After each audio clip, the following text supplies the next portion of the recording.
We are all tied up in the best of seven series between the LA Kings and the Edmonton Oilers after the Kings wallop the Oilers in Game 2 at Rogers Place.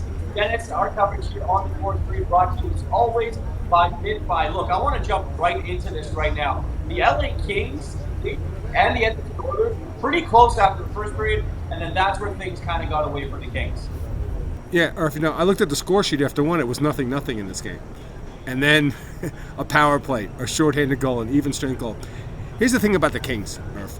They were a 99-point team with a +3 goal differential. You know why? They win close games like Game 1, and then when they lose, they get blown out like tonight. They were overmatched. Just the momentum of the game got away from them, and to be frank, they didn't play well even in the first period. Like, they were not completing passes. It's a very different team. And not only that, the desperation from Edmonton, like, they ran the Kings tonight. They were a much more physical team. They are the bigger team. So it all resulted in, a 6-0 loss for the Kings, a 6-0 victory. And for the Kings, well, they go back to LA 1-1. And I think talking to Anze Kopitar, talking to Matt Roy after the game, like, they think mission accomplished, and they're happy to go home in front of their fans on Friday night for Game 3. Well, that's just it for the LA Kings, right? Because you looked at a lot of the people that predicted the series and said, okay, you know what? You didn't really know what you were going to expect from the LA Kings, but getting a split in Edmonton, that's got to be huge for the morale for this team heading home.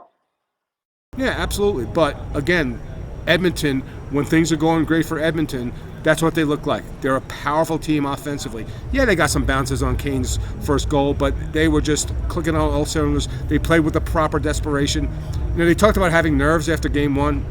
Edmonton didn't have no nerves tonight, or from the jump. They were ready to play. They played the Kings evenly in the first period, and they just took off from there. Just a complete stellar victory for the Edmonton Oilers tonight here at Rogers Place.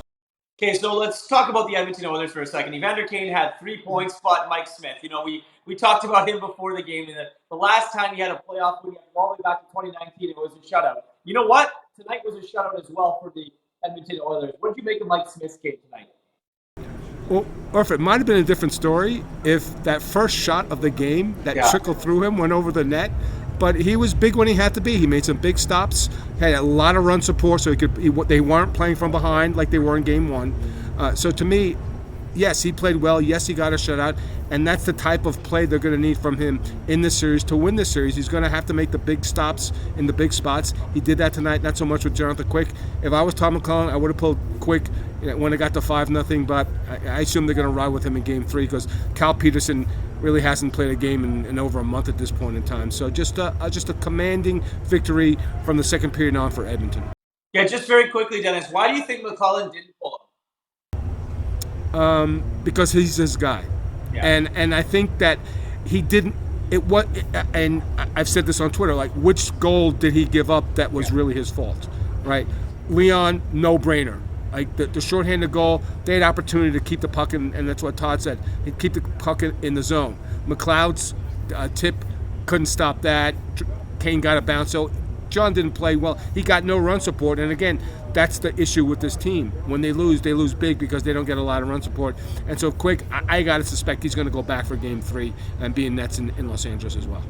Thank you so much for this, DB. Well, we're going to see which team's stars shine the brightest as we head to the City of Angels for Game 3 between the Oilers and Kings. You'll be there on Friday night.